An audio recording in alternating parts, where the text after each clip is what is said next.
Hello everyone, this is Just a Dad. Today I'm going to do an unboxing and kind of a review on this coffee machine cleaning powder by Urnex. I got this off of Amazon and it's $6 for 3 uses.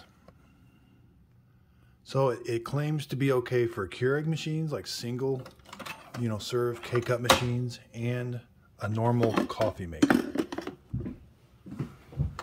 where you put the water in the back. And this is a cone filter, but you could have a basket style filter. Okay, so let's open the box, see what we get. Okay, we got 3 pouches. It says dissolve 1 packet of powder in 32 ounces of warm water. Pour solution into the water tank. Turn machine on and begin a brew. Okay, and then we're going to have to do 2 or 3 rinses of water when you're done. I'm not sure. So ingredients say sodium carbonate and sodium percarbonate. So I am going to try one in this coffee maker and the Keurig machine. So 32 ounces is 4 cups, like cooking cups, and not necessarily coffee maker cups. So I've got 4 cups here. I'm going to pour it into the pot. That equates to, so if you don't have a measuring cup, almost 6. So right at the 6 cup mark, maybe just a little bit more than a 6 cup mark on a standard coffee pot. Okay, so we got to cut them open.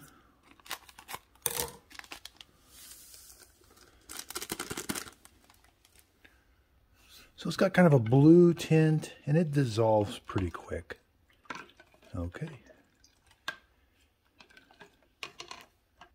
So it doesn't dissolve all the way. I don't know if I let it sit some more, it will completely dissolve, but I do see some powder in there still. So the more you stir it, the more it does sort of dissolve. Okay, so this is like a standard coffee maker that heats the water up and sends it up through the brew head in there. So if you've got a carbon filter, you're going to want to take your carbon filter out. And then we're going to pour this water in the back, just like we would like if we were brewing a pot of coffee.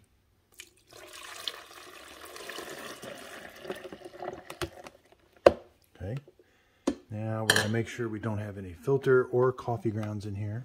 And we're simply just going to brew. Now this machine does have a clean function. I've got a detailed video on how to use the cleaning function, but I'm just going to do a normal brew because most coffee makers just have a normal. You just brew the solution through there. Again, the solution is in the back. It is kind of soapy and sudsy, so we are going to have to rinse this out a bunch. Okay, on the coffee maker side, it's starting to run it through.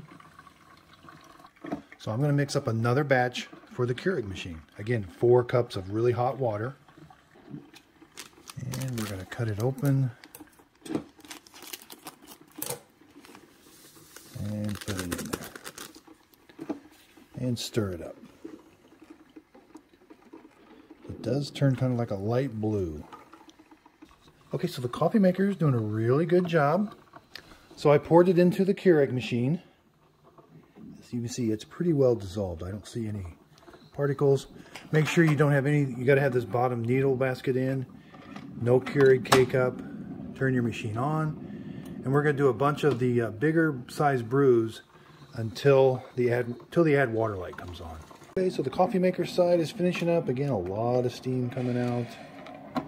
Pretty sudsy, but not too bad. The Keurig's getting ready to start brewing. So I will tell you, it doesn't have a really strong odor. I mean, I can smell a little bit of something, but it's not light vinegar. I don't smell that. Like if this was vinegar that we were doing, it would be really, but I don't smell hardly anything at all. Okay, so here goes the Keurig. You're just going to see normal water at first because the tank that's inside there just had normal water in it. But the second brew, we should start to see some of that blue water come through. Over here on the coffee maker, I'm going to shut it off. I don't need to keep the warming plate on. I don't see a bunch of stuff floating around in there.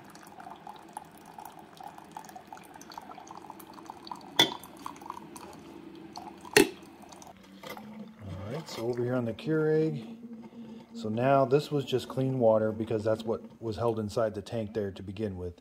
Now when we do another brew, it'll be blue. Okay, let's lift the lid. Let's do another 12 ounce. Here's the second 12 ounce brew. So we're starting to see a little bit of that soap suds come out. And the water does have kind of a light blue tint to it. And again, I don't smell anything. It doesn't smell.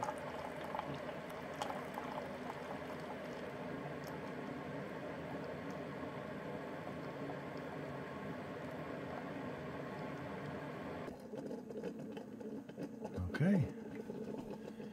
That's definitely got kind of a light blue taste. I did see some stuff kind of floating around in there. So it's definitely doing some cleaning. Okay, so we still got a little solution there. I bet when I lift this handle, yeah, the add water light comes on. So at this point, you could let that solution sit in there and soak. I'm not 100%, you know, it says it's a descaler. I'm not sure if it's how good of a descaler it is. But I'm going to start the rinse process. So I'm going to wash this out with soap and water. So back over here on the coffee maker side, yeah, I don't see a bunch of stuff floating in there. But, so let's take a look on the inside. Yeah, the filter basket does look a little cleaner. Down in there looks maybe a little cleaner. So now we need to do some freshwater rinses. I'm gonna dump this out and clean this out with soap and water. Okay, so on the coffee maker side, I'm gonna dump in, this is just fresh water. This is like a normal descaling operation where at the end you would run 2 to 3 pots of just fresh water through the machine.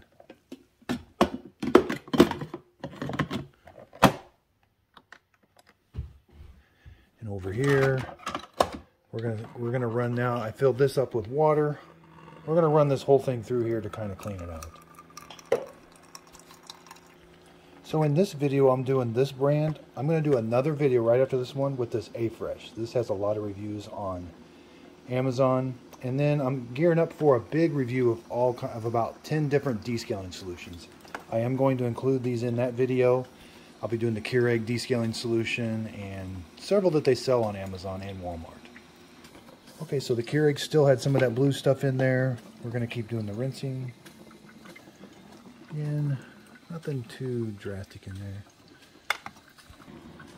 So I am liking it. I don't see a bunch of suds with this second brew. Sometimes I've noticed some descalers really suds up and it's hard to get the kind of the soapiness out of them, but this one's not too bad. Okay, so on the second rinse, it's starting to get a little more clear. So over here on the coffee maker, that water does look just a little blue still. So you're definitely going to want to do 2 rinses, possibly even a 3rd rinse on the coffee maker. That water's definitely got a blue tint to it. I'm doing the 4th rinse over here.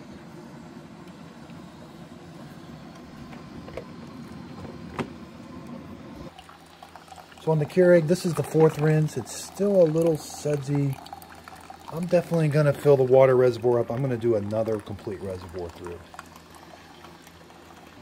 Yeah, even after 4 rinses, that water still looks like it's got a lot of chemical in there. So I'm filling the reservoir up. I'm going to do another reservoir.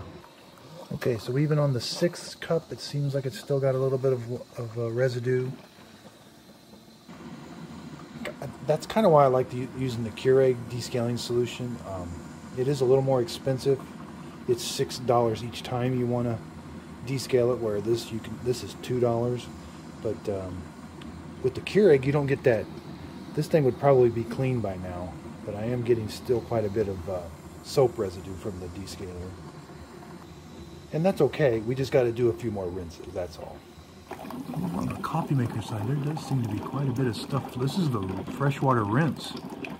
There is quite a bit of stuff, seems like it's floating in there. Okay, on the 7th rinse, we're starting to get a little more clear.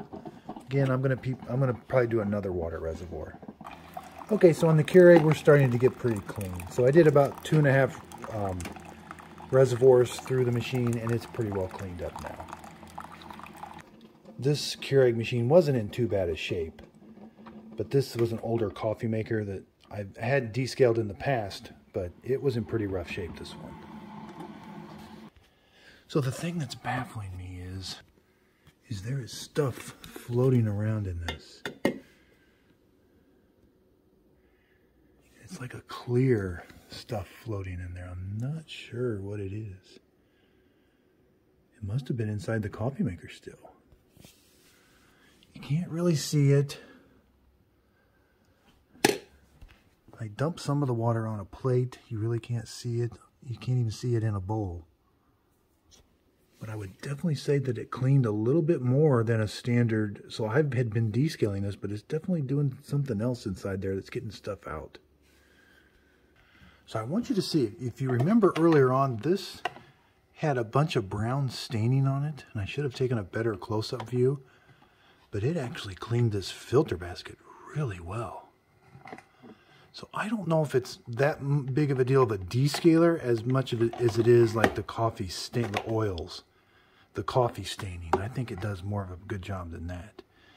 It mainly is geared towards that, because there is definitely something in there floating around. Huh. Interesting.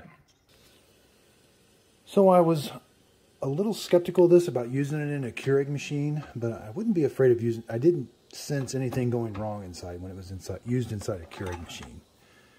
I mean, it looks like it did a good job of cleaning. There, you do get some oils around here. It looks like it cleaned those up pretty well. And the top needle area. And definitely you could use it in a coffee maker. But again, you're going to have to do quite a few rinses. It did kind of take some of the brown staining on the brew head too, so. So this is a very good cleaning. I think you probably still need to use a combination of a really good descaler, and this is more of a getting the oils off. But I'm not an expert by any means, because I know descalers do work pretty good in coffee makers and Keurigs, but I know that like the descaling solution from Keurig and from white vinegar, they don't necessarily get the oils off, where I think this definitely removes the coffee oil residue. And there's definitely no smell, so I would not be afraid to use it. Thanks everybody for watching, and if you could, please like or subscribe. And again, I got some more videos coming out on descalers, and my very next video is going to be the A-Fresh. This is just the tablet form, kind of the same deal, but in a tablet form.